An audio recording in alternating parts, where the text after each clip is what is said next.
Hi everyone, যারা ভাবছো যে আমার দ্বারা ডায়েটিং হবে না, আমি অনেক চেষ্টা করেও খাওয়া কমাতে পারছি না, অ্যান্ড খাওয়া না কমালে fat loss and weight loss হবে না, তাদের জন্য আজকের আমার এই ছোট্ট চ্যালেঞ্জটা। আমার চ্যালেঞ্জের প্রথমে আমি বলতে চাই একটা ছোট্ট ট্রিক কি করে তোমরা তোমাদের খাওয়াকে কন্ট্রোল করবে। যে কোনো মিলের আগে এক বাটি স্যালাড খেয়ে নাও। স্যালাডের মধ্যে তোমরা রাখতে পারো শসা, পেঁয়াজ, টমেটো, অ্যান্ড মোস্ট ইম্পর্ট্যান্ট কোনো নুন ইউজ করা যাবে না।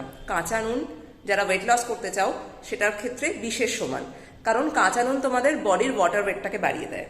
তো কোনো কাঁচা নুন না ইউজ করে তোমরা অনলি একটু গোলমরিচ বা ব্ল্যাক পেপার ওটার উপর ছড়িয়ে নাও, অ্যান্ড তোমরা সেই এক বাটি স্যালাডটাকে আগে খেয়ে নাও।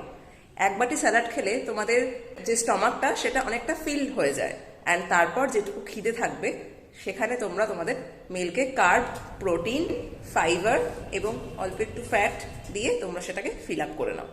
দেখবে এই যে স্যালাডটা তোমরা খাচ্ছ তোমাদের অর্ধেক স্টমাক তাতেই ফিল হয়ে যায় এবং মেন খাওয়ার এনার্জিটাই সেখান থেকে কিন্তু চলে যায়। তো এটা হলো আজকে আমার ছোট্ট ট্রিক, বাট ভীষণ এফেক্টিভ। তোমরা ট্রাই করে দেখো এবং আমাকে জানাও। আমি বুঝতে পারছি যখন খিদে পায় তখন এক বোল স্যালাড দেখলে মাথাটা সবারই গরম হয়ে যায়, কিন্তু সেটাকে একটু কন্ট্রোল করে যদি তোমরা আগে এক বোল স্যালাড শেষ করে, ধীরে ধীরে অভ্যেস হয়ে যাবে তোমাদের, যদি শেষ করে দেন তোমরা যদি মিলে আসো, দেখবে মিলটা অটোমেটিক্যালি তোমরা কম খাচ্ছ।